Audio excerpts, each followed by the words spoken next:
Hello everyone, this is Dr. Abdal. Welcome to my YouTube channel Learn with Dr. Abdal.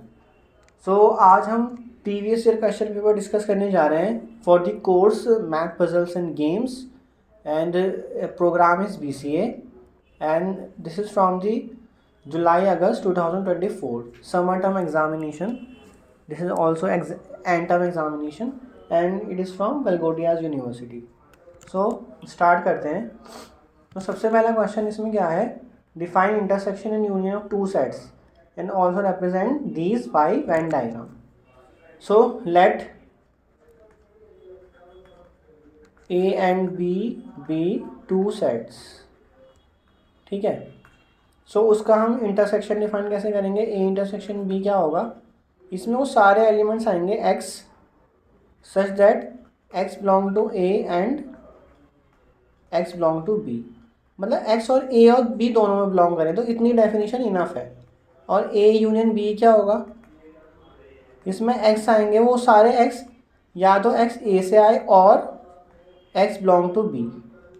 तो यहाँ and और का बहुत बड़ा रोल है. एंड का मतलब है वो दोनों में हो रहा है और का मतलब है या तो वो A में हो या वो B में हो.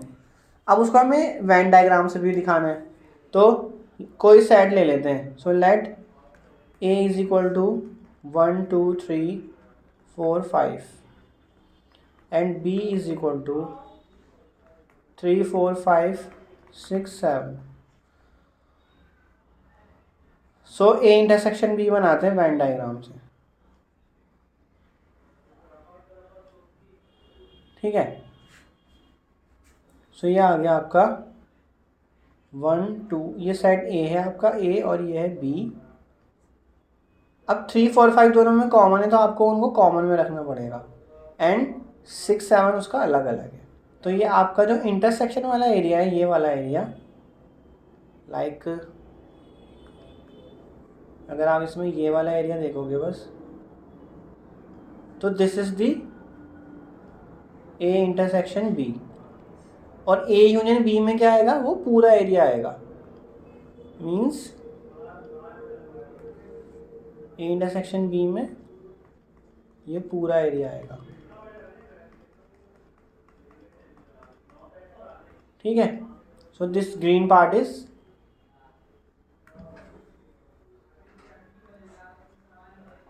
A union B. Means A और B का सारा एरिया आ गया. ठीक है. तो इतना सही है ये क्वेश्चन, 5 मार्क्स में क्वेश्चन है ये. अब नेक्स्ट क्वेश्चन है, क्वेश्चन नंबर 1 हमने कर लिया है. क्वेश्चन नंबर 2 करते हैं. Compute 6p3 minus 5p2. तो ये परमुटेशन कॉम्बिनेशन पर है. सबसे पहले तो हम फॉर्मूला देख लेते हैं इसका क्या होता है. NPR का मतलब होता है n factorial divided by n minus r factorial and NCR वो होता है n factorial divided by r factorial. इसमें एक्स्ट्रा आ जाता है. ठीक है ना. इनमें दोनों में यही डिफरेंस होता है. सबसे पहली चीज़ क्या कैलकुलेट करनी है हमें, 6p3 minus 5p2. 6p3 minus 5p2 ये कैलकुलेट करनी है हमें. तो ये कैलकुलेट कर लेते हैं. तो ये क्या हो जाएगा, 6 factorial divided by 6 minus 3 factorial minus 5 factorial divided by 5 minus 2 factorial. तो ये हो गया 6 factorial divided by 3 factorial and 5 factorial divided by 3 factorial. तो ये हो जाएगा 6 इंटू 5 इंटू 4 माइनस 5 इंटू 2. तो हम क्या करते हैं, वहीं तक रुक जाते हैं जो नीचे डिनोमिनेटर है. नीचे डिनोमिनेटर में 3 फैक्टोरियल है ना, तो हमने 3 फैक्टोरियल वाली टर्म नहीं लिखी है आगे वाली. ठीक है. तो ये कितना हो जाएगा आपका 120 माइनस 10 इज इक्वल टू 110 हो गया.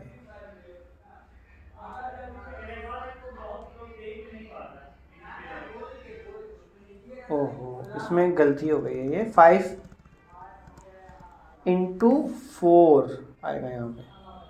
ठीक है. तो ये हो गया आपका -20 इज इक्वल टू 100. तो इसका आंसर है. अब हमें क्या कैलकुलेट करना है next, 6c3 minus 5c2. 6c3 minus 5c2. तो ये किसके इक्वल होगा, 6 factorial divided by 3 factorial into 6 minus 3 factorial, और फिर minus 5 factorial divided by 2 factorial into 5 minus 2 factorial. तो ये क्या हो जाएगा, 6 into 5 into 4 divided by 3 factorial, और ये हो गया 5 फैक्टोरियल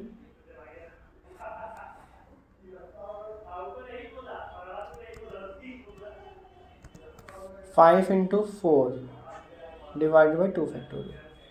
ठीक है, 3 फैक्टोरियल वाली टर्म क्योंकि इसमें कैंसिल हो गई दोनों में, तो ये कितना हो जाएगा, अब ये 3 फैक्टोरियल 6 के इक्वल होता है तो ये 6 से 6 कैंसिल, तो ये हो गया 20 माइनस, अब 2 फैक्टोरियल 2 के इक्वल होता है तो ये 2 और ये हो गया 10, तो फाइनल आंसर आ गया आपका 10। तो बस इसमें इतना ही पूछा गया था। तो बस आप इतना याद रखना, फॉर एग्जाम्पल मेरे पास लिखा है 10 फैक्टोरियल डिवाइडेड बाई 7 फैक्टोरियल, तो मैं क्या करता हूँ 10 इंटू 9 इंटू 8 इंटू, इसको मैं ऐसे भी लिख सकता हूँ 10 फैक्टोरियल को, मतलब 10 से स्टार्ट हुआ 9 8 7 फैक्टोरियल, जब मैं 7 पे पहुंचा तो मैंने उसके आगे ही टर्म ना लिख के 7 फैक्टोरियल लिख दिया, क्योंकि नीचे भी 7 फैक्टोरियल इसलिए वो कैंसिल हो गया। तो मैं इसमें इन दोनों जगह पे मैंने यही रूल लगाया है कि जो डिनोमिनेटर में वहाँ रुक गया और 7 से 7 फैक्टोरियल कैंसिल हो गया। फॉर एग्जाम्पल अगर आपका 9 फैक्टोरियल डिवाइडेड बाई 6 फैक्टोरियल होता तो मैं क्या करता, 9 इंटू 8 इंटू 7 इंटू 6 फैक्टोरियल तक लिखता, और नीचे भी 6 फैक्टोरियल होता तो 6 से 6 कैंसिल हो जाता। तो इस तरह से इनमें यही रूल अप्लाई हो रहा है। I hope this is clear. तो क्वेश्चन नंबर 3 देखते हैं। In a certain code teacher is written as VGCEJGT। ठीक है, देखते हैं इसको। तो क्वेश्चन नंबर 3 है आपका,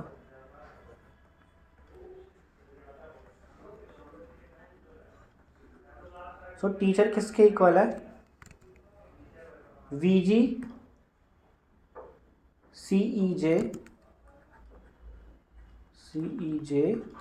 एंड GT।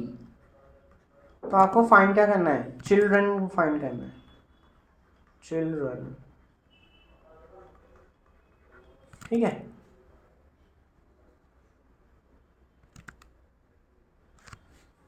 तो इसको समझ लेते हैं थोड़ा। तो इसमें क्या होता है, पोजिशनल शिफ्ट्स लगते हैं इसमें, वो कैसे लग रहे हैं देखते हैं ये।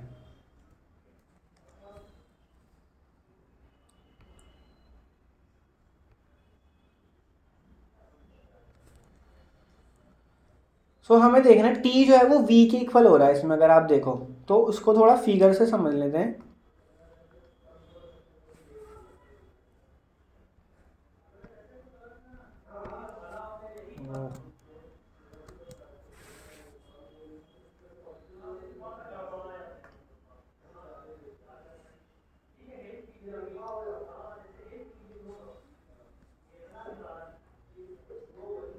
जैसे कि अगर आप ABCDEFG इसमें देख रहे हो, इसमें आपको इससे कंपेयर करना है कि ये कितना शिफ्ट हो रहा होगा आपका।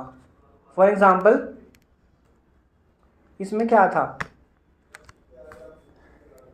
इसमें टीचर में टी जो है वो वी के इक्वल हो रहा है, और ई जो है वो जी के इक्वल हो, तो आपको पैटर्न देखना है। तो टी कितना मूव हो रहा है, टी के बाद क्या आता है यू और फिर वी, मतलब वो दो शिफ्ट हो रहा है। टी जो है वो वी पे जा रहा है और ई जो है वो जी पे जा रहा है, मतलब दो शिफ्ट हो रहे हैं ये, यू वी एफ जी। ए किस पे शिफ्ट हो रहा है, सी पे, मतलब बी और फिर सी, दो चीज़ें शिफ्ट हो रही हैं बार बार। तो लास्ट वाला चेक कर लेते हैं, आर जो है वो एस टी, वो भी दो शिफ्ट हो रहा है। तो अब इसी तरह हमें चिल्ड्रन में भी शिफ्टिंग करनी है, तो दो शिफ्ट करने हैं आपने। तो ये क्या हो जाएगा, डी ई, एच क्या हो जाएगा आई जे, आई क्या हो जाएगा जे के, एल क्या हो जाएगा M N, D E F S T और E F G N O P. तो ये आपका आंसर है। ठीक है, तो इसमें दो दो बार शिफ्टिंग हो रही है, जैसे कि ए जो है वो सी पे जा रहा है, बी जो है वो डी पे जा रहा है, इस तरह से शिफ्टिंग हो रही है। और ये रोटेशनल शिफ्ट है, मतलब क्लॉकवाइज शिफ्ट हो रही है ये, ठीक है। So back to the question, ये हमारा क्वेश्चन नंबर 3 कंप्लीट हो गया है। I hope this is clear. तो आपको बस पैटर्न समझना है, ये आपको ऑलरेडी गिवन है और इस गिवन से आपको ये डीकोड करना है। डीकोड हमने किसको करा है, हमने इसको डीकोड करा है। सो क्वेश्चन नंबर 4 देखते हैं। क्वेश्चन नंबर 4 क्या कहता है, find the least positive number which gives remainder 8 when divided by 10, 12 and 15। So find the least positive number. Find a least positive number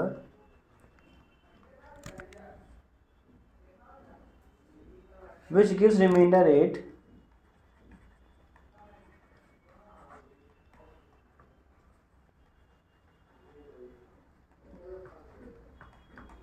when divided by 10, 12 and 15.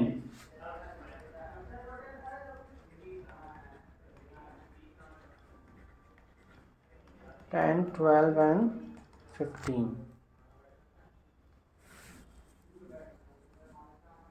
सो इसमें हमें एक चीज़ note करनी है कि इसमें रिमाइंडर हमेशा 8 ही आ रहा है, ठीक है। मतलब हमें लीस्ट पॉजिटिव नंबर उसको हम मान लेते हैं x, वो नंबर x है। तो x जो है वो कॉन्ग्रुएंट टू 8 है अंडर मॉड्यूलो 10। अब इसका मतलब क्या होता है, इसका मतलब होता है x minus 8 is divisible by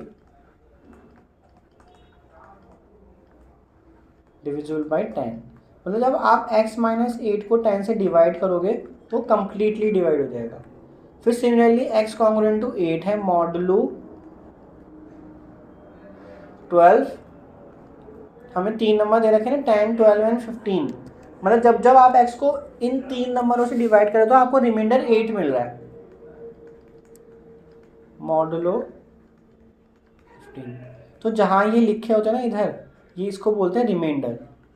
मतलब ये है कि जब मैं x को, इसको इस तरह से भी समझ सकते हैं जैसे मैंने यहाँ बताया, इसको मैं ऐसे भी समझ सकता हूँ कि जब आप x को 10 से डिवाइड करोगे तो उसमें रिमाइंडर क्या आएगा, 8। फॉर एग्ज़ाम्पल मैं 18 को 10 से डिवाइड कर रहा हूँ तो पूरा एक बार चला जाएगा 1 टाइम्स, तो रिमाइंडर क्या बचेगा, 8 ही तो बचेगा, ठीक है। तो सॉल्व करते हैं इसको। तो इस तरह के क्वेश्चंस में जिसमें रिमाइंडर सेम होता है उसमें एक अलग प्रोसीजर लगता है, और अगर एक चाइनीज़ रिमाइंडर थ्योरम वाले भी क्वेश्चंस होते हैं वो अलग तरीके से सॉल्व होते हैं। तो देखो अगर x माइनस 8 जो है वो 10 से डिवाइड हो रहा है, जैसे कि मैंने यहाँ आपको बताया था, है ना। इसका मतलब क्या हो रहा है, जब आप x माइनस 8 को 10 से डिवाइड कर रहे हो तो यहाँ पे कुछ नंबर आ रहा होगा। फॉर एग्जांपल यहाँ पे आ रहा है आपका m आ रहा है, आपने पूरा डिवाइड करा, वो कुछ भी रिमाइंडर नहीं दे रहा आपको, 0 रिमाइंडर दे रहा है। तो इसका मतलब मैं x माइनस 8 को कैसे लिख सकता हूँ, 10 इंटू m लिख सकता हूँ ना, है ना। या इसको k ले लीजिए, k है ये, तो 10 इंटू के। इसी तरह x माइनस 8, जब आप x माइनस 8 को डिवाइड करोगे 12 से तो वो आपको फिर से कोई रिमाइंडर देगा, ठीक है। सॉरी, रिमाइंडर नहीं, कुछ क्वोशिएंट देगा, पूरा डिवाइड हो जाएगा। तो इसका मतलब है x minus 8 is a multiple of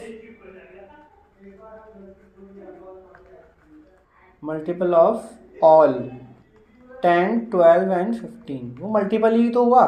देखो x माइनस 8 यहाँ किसका मल्टीपल है, 10 का मल्टीपल है, और x माइनस 8 इस वाले केस में किसका मल्टीपल हो जाएगा, वो 12 का मल्टीपल हो जाएगा, और सिमिलरली 15 वाले केस में हो जाएगा। तो मैंने ये लिखा है x minus 8 is a multiple of 10, 12 and 15। तो अगर वो मल्टीपल है तो वो मैं ऐसे भी लिख सकता हूँ, लीस्ट कॉमन मल्टीपल। तो वो अगर मल्टीपल होगा तो वो लीस्ट कॉमन मल्टीपल भी होगा इन तीनों नंबर का, इंटू के। ठीक है, इन तीनों नंबर का लीस्ट कॉमन मल्टीपल निकाला और इंटू के। जैसे यहाँ एम आ रहा था, यहाँ के आ रहा था, तो हमने उसके लिए एक फिक्स ले लिया के, क्योंकि वो मल्टीपल है। मल्टीपल होने का मतलब है कि वो किसी ना किसी कांस्टेंट के मल्टीपल होगा। एलसीएम तो कुछ नंबर आ जाएगा और फिर वो के का कुछ के टाइम्स हो जाएगा। तो x minus 8 is a multiple, ठीक है, ऑफ एलसीएम ऑफ 10, 12 एंड 15। इसका मतलब ये है।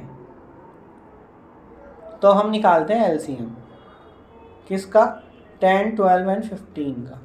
तो इसके लिए हम प्राइम फैक्टराइजेशन यूज़ करते हैं। तो 10 को कैसे लिख सकता हूँ मैं, 2 इंटू 5। 12 को कैसे लिख सकता हूँ, 2 स्क्वायर इंटू 3, एंड 15 को 3 इंटू 5। तो इसका एलसीएम क्या बनेगा,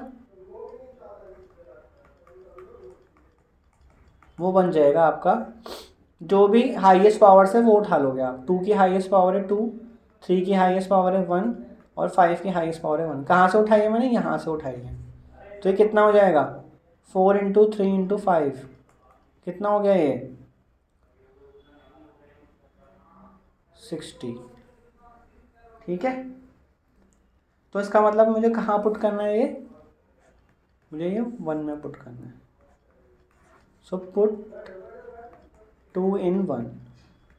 तो मेन आपका इतना ही है, आपको यहीं से स्टार्ट करना है। x minus 8 is LCM of, आपको ये सब बताने की जरूरत नहीं, जो मैंने यहाँ साइड में बताया आपको, राइट हैंड साइड में जो मैंने बताया है आपको, बस x minus 8 is LCM of 10, 12 and 15 बताना है। उसके बाद आपको ये सब करना है, पुट 2 in 1। तो 1 में पुट करा तो x माइनस 8 एलसीएम हमने 60 निकाल लिया इंटू के। ठीक है यहाँ तक। सो हमने क्या करा, हम केसेस बना के चलेंगे। लेट टेक, हमने के को 1 ले लिया, तो के को 1 ले लोगे तो this implies x minus 8 will be equal to 60। So this implies x is equal to 68। अब हम देखेंगे क्या x इज इक्वल टू 68 यहाँ सेटिस्फाई करेगा।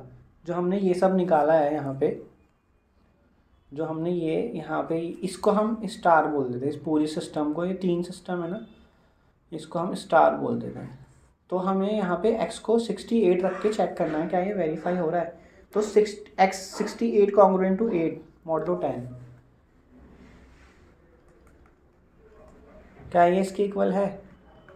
और 68 कॉन्ग्रुएंट टू 8 मॉडलो 12 के इक्वल है क्या, 68 कॉन्ग्रुएंट टू 8 मॉडलो 15 के इक्वल है। इसका मतलब ये है कि जब 68 माइनस 8 डिवाइडेड बाई 10 करोगे तो पूरा पूरा डिवाइड होना चाहिए। तो 60 डिवाइडेड बाई 10 6, तो पूरा पूरा डिवाइड हो गया। अब इसका क्या मतलब है, इसका मतलब है 68 माइनस 8 डिवाइडेड बाई 12 पूरा पूरा होना चाहिए। तो इसका मतलब 60 बाई 12 इज इक्वल टू 5 हो गया। एंड 68 माइनस 8 डिवाइड बाई 15 होना चाहिए, पूरा पूरा डिवाइड होना चाहिए। तो ये 4 हो गया। तो ये पूरा पूरा हर केस में डिवाइड हो रहा है। तो इसका मतलब हमारा जो आंसर है वो क्या आ जाएगा, x की वैल्यू 68 हो गई। तो क्वेश्चन में क्या पूछा गया था, find the least positive number which gives remainder 8 when divided by 10, 12 and 15। So least positive number is equal to 68। तो ये लीस्ट क्यों आ रहा है, क्योंकि हमने ऊपर यहाँ पे एलसीएम लिया है, इस एलसीएम की वजह से ही लीस्ट आ रहा है ये। ठीक है, तो ये हमारा क्वेश्चन नंबर 4 हो गया। तो आपको सारे क्वेश्चन ऐसे ही करने हैं। अगर आपके यहाँ पे रिमाइंडर सेम आ रहा हो, कि अगर रिमाइंडर जो भी आ रहा है 12 आ रहा है, 15 आ रहा है, तो आपको x माइनस 10, 12, 15 जो भी आ रहा है उसको रख के चलना है। और यहाँ जो 3 नंबर आपको दे रखे हैं उनका एलसीएम निकालना है। ठीक है, तो अब आ जाते हैं क्वेश्चन नंबर 5 पे। तो क्वेश्चन नंबर 5 में क्या है, find the missing number from the given number series puzzles. ठीक है, तो इसे जल्दी जल्दी कर लेते हैं, तो आसान ही होता है बहुत। क्वेश्चन नंबर 5,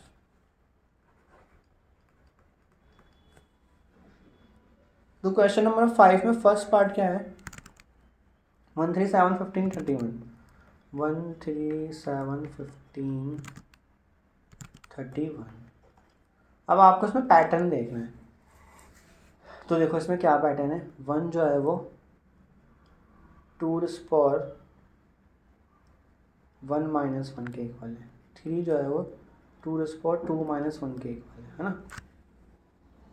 2 की पावर 2 क्या होता है 4, 4 - 1 क्या होता है 3, 7 किसके इक्वल है 2 की पावर 3 - 1, 2 की पावर 3 क्या होता है 8 - 1 7। इसी तरह 2 की पावर 4 - 1 हो जाएगा ये, 2 की पावर 5 - 1, और जो नेक्स्ट नंबर आएगा वो क्या होगा, वो होगा 2 की पावर 6 - 1, यानी कि 64 - 1, यानी कि आपका आंसर आ गया 63। ठीक है यहाँ तक। तो नेक्स्ट देखते हैं इसका सेकंड पार्ट, 36 18 18, 36 18 18 27 एंड 54। तो देखो ये इसमें क्या पैटर्न बनना है। तो पहला नंबर है आपके पास 36, तो जो सेकंड, ये तो 36 आ रहा है आपका, ठीक है। जो सेकंड नंबर है वो 36 की हेल्प से बनाया गया है। तो कैसे बन रहा है वो, 36 इंटू 0.5 मीन्स 36 इंटू हाफ, क्या बनेगा 18 बन गया आपका नंबर। अब ये आ गया आपका 18। अब इस वाले 18 को यूज़ करना होगा यहाँ सेकंड थर्ड स्टेप में, तो वो क्या होगा 18 इंटू 1। तो आप उसमें 0.5 में 0.5 और ऐड करें यहाँ पे, तो ये आ गया 18। अब 18 फिर से यहाँ पे यूज़ करना है, तो 18 इंटू 1.5, देखो मैंने फिर से यहाँ 0.5 ऐड कर दिया, तो ये क्या हो जाएगा 18 इंटू 15/10, तो क्या बन जाएगा 27।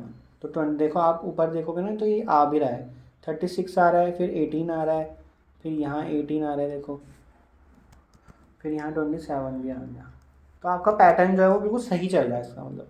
अब आपको 27 को यूज़ करना है, तो 27 इंटू 2, देखो मैंने क्या करा यहाँ 0.5 फिर से ऐड कर दिया, तो ये कितना हो गया 54। तो आप क्रॉस चेक करो ऊपर 54 ही आ रहा है। अब मैं 54 को यूज़ करूँगा, तो 54 इंटू 2.5 है ना, क्योंकि यहाँ 0.5 ऐड होता है, 0.5 ऐड होता है, तो 54 इंटू 2.5 का मतलब है 25/10। तो ये क्या हो गया 2 एंड 27, तो ये हो गया 27 इंटू 5। तो ये कितना आ जाएगा आपका 135। तो आपका जो आंसर है वो है 135। तो थोड़ा सा ट्रिकी था ये, आप देख लेना इसको एक बार और रिवाइज कर लेना इसको। तो इसका थर्ड पार्ट उठा दें, 4 5 9 14, 4 5 9 14 20 एंड 27, और फिर लास्ट हमें ये बताना है 4 5 9 14 20 27। तो इसमें देखिए क्या है ट्रिक, इसमें आप पैटर्न देखिए, इसका डिफरेंस क्या है दोनों का 1, इनका डिफरेंस क्या है 4, इनका डिफरेंस कितना है 5, इनका डिफरेंस 6 7, तो नेक्स्ट वाले का डिफरेंस 8 होना चाहिए। तो इसका मतलब 27 + 8 आपका आंसर होगा, कितना होता है वो 35। ठीक है, इसका फोर्थ पार्ट देखते हैं, 4 12 36, ईजी है ये भी, 4 12 36 108 324। तो नेक्स्ट हमें बताना क्या होगा।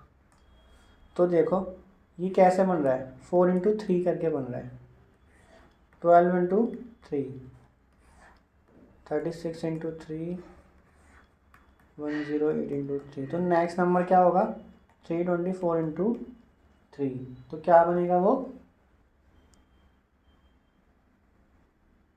972।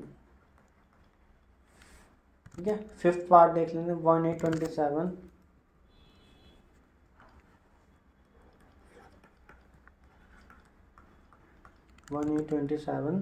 64 125, 216 एंड फिर नेक्स्ट हमें ये नंबर बताना है। तो इसमें भी सिंपल है, देखिए आप 1 की पावर 3, 2 की पावर 3, 3 की पावर 3, 4 की पावर 3, 5 की पावर 3, 6 की पावर 3 एंड 7 की पावर 3। तो 7 की पावर 3 किसके इक्वल होता है? 243। तो ये आपका क्वेश्चन नंबर 5 कंप्लीट हो गया। क्वेश्चन नंबर 6 देखते हैं ये। तो हमें एक रिलेशन दे रखा है, then show that R is an equivalence relation. तो क्वेश्चन नंबर 6 देखते हैं।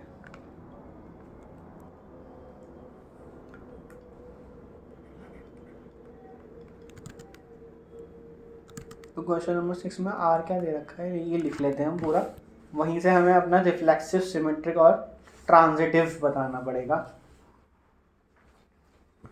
सो आर है हमारा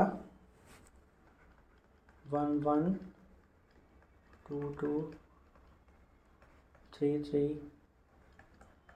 1 2 2 1 3 1 एंड 1 3। ठीक है, यही है आपका आर पूरा। देखो तो आपको क्या करना है इसमें, ये क्या है? रिफ्लेक्सिव है।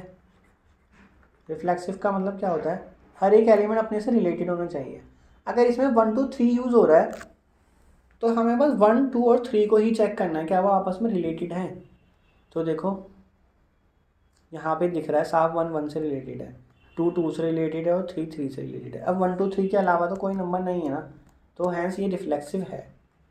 मतलब 1 1 से रिलेटेड है, 2 2 से रिलेटेड है और 3 3 से रिलेटेड है। उसके बाद आता है सिमेट्रिक।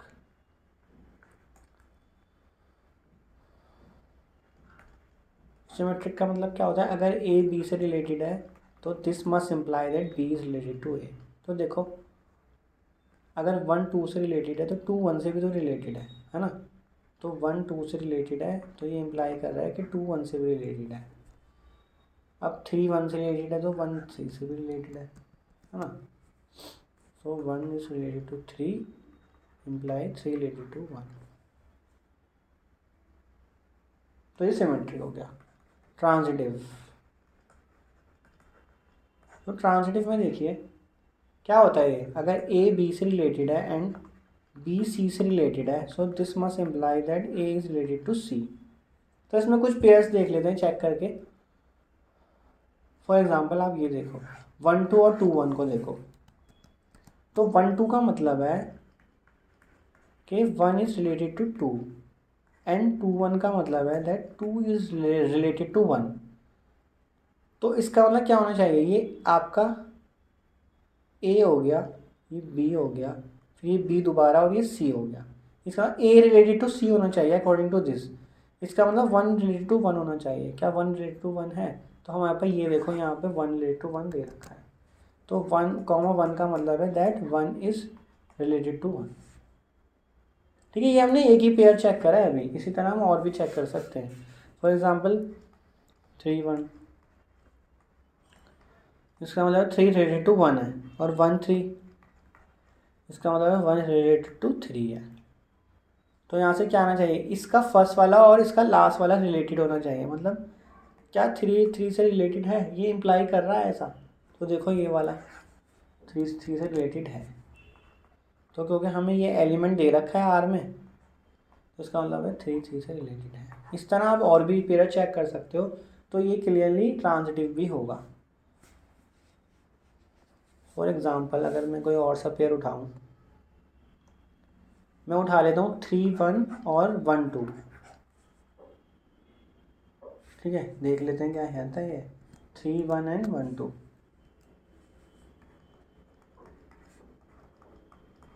तो इसका मतलब है 3 इज रिलेटेड टू 1 और इसका मतलब है दैट 1 इज रिलेटेड टू 2। तो ये आपका ए हो गया, ये आपका बी हो गया, और ये फिर से बी और ये सी। इसका मतलब ये दिखाना चाह रहा है कि ए का मतलब है 3 रिलेटेड टू 2। क्या 3 2 से रिलेटेड है? तो देखो आप इसमें क्या 3 2 इसमें कहीं दे रखा है? तो 3 2 तो इसमें कहीं भी नहीं दे रखा। तो इसका मतलब ये ट्रांजिटिव नहीं हो पाएगा। दोबारा से देख लो क्या है आप, है ना। हमने 3 1 और 1 2 उठाया था, 3 1 भी हमें दे रखा है, यहाँ पे देखो 3 1 भी दे रखा है और आपको 1 2 भी दे रखा है। हम तो कोई से भी 2 पेयर उठा सकते हैं ना, तो हमने 3 1 उठाया तो इसका मतलब 3 रिलेटेड टू 1 है, जो कि हमने यहाँ लिखा, और 1 2 उठाया, इसका मतलब है 1 रिलेटेड टू 2 है, तो इसका मतलब 3 रिलेटेड टू 2 होना चाहिए। अब 3 रिलेटेड टू 2 का तो कोई भी एलिमेंट इसमें है ही नहीं ना, तो दिस इम्प्लाइज, हैंस हमारे पास एग्जाम्पल आ गया, R इज नॉट ट्रांजिटिव। तो हमसे पूछा क्या गया था, and show that R is an equivalence relation, और क्वेश्चन मार्क भी लगाया, तो ये इक्विवेलेंस रिलेशन नहीं है।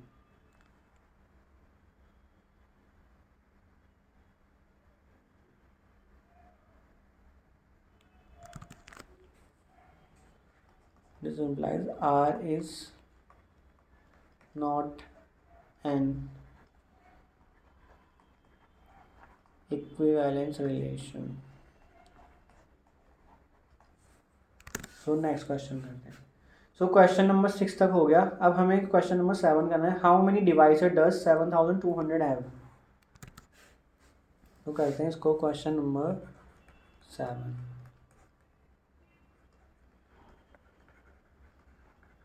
How many divisors of 7200।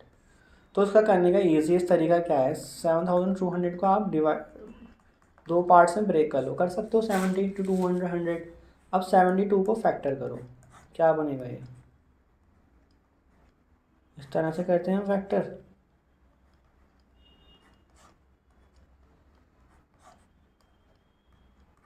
और ये 3 का गया तो ये 1 आ गया, तो क्या बना, 2 स्क्वायर 2 क्यूब बन गया और 3 स्क्वायर बन गया, तो 2 क्यूब इंटू 3 स्क्वायर। अब सिमिलरली 100 के भी फैक्टर कर लो, तो 100 को करोगे तो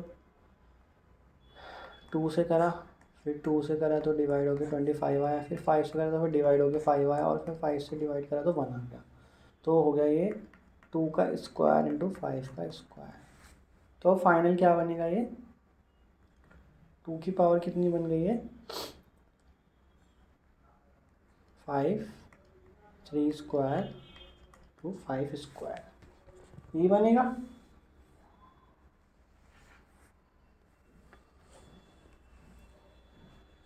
क्लियर है यहाँ तक। अब इसमें क्या होता है, जो भी ये देखो, ये 2 है, ये एक प्राइम नंबर है, 3 भी एक प्राइम नंबर है, 5 भी, हमने इसको प्राइम फैक्टराइज करा है, तो नंबर ऑफ डिवाइजर यहाँ किसके इक्वल होंगे, number of divisors of 7200 will be equal to, जो पावर आ रही है ना 5 + 1, देखो जो ये पावर्स आ रही है ना 5 2 एंड 2, इसी का रोल है, तो 5 + 1 2 + 1 एंड 2 + 1। ठीक है, हमने यहाँ पे क्या करा है, ये वाली 2 जो पावर है ये यहाँ लिख दी, फिर 2 + 1 कर दिया, ये वाली पावर हमने यहाँ लिख दी, और 5 हमने यहाँ लिख दिया। ठीक है यहाँ तक। तो अब आपका आंसर क्या आएगा, देखो 6 × 3 × 3, तो 54 आंसर आया आपका। ठीक है यहाँ तक। मीन्स अगर आपका कोई सा भी नंबर आपको n दे रखा है और वो इस तरह से ब्रेक हो रहा है, p to the power a, q to the power b, r to the power c, h to the power d, और जो भी हो रहा है, तो आपके नंबर ऑफ डिवाइजर्स कितने होंगे, but make sure p q r s ये सब प्राइम होने चाहिए, p q r s ये सब प्राइम ही होने चाहिए। तो डिवाइजर्स का फॉर्मूला क्या बनेगा, a + 1, पावर को बस 1 में ऐड करना है, c + 1 × d + 1, तो ये आपका फॉर्मूला। तो 7 हो गया, 8 करते हैं।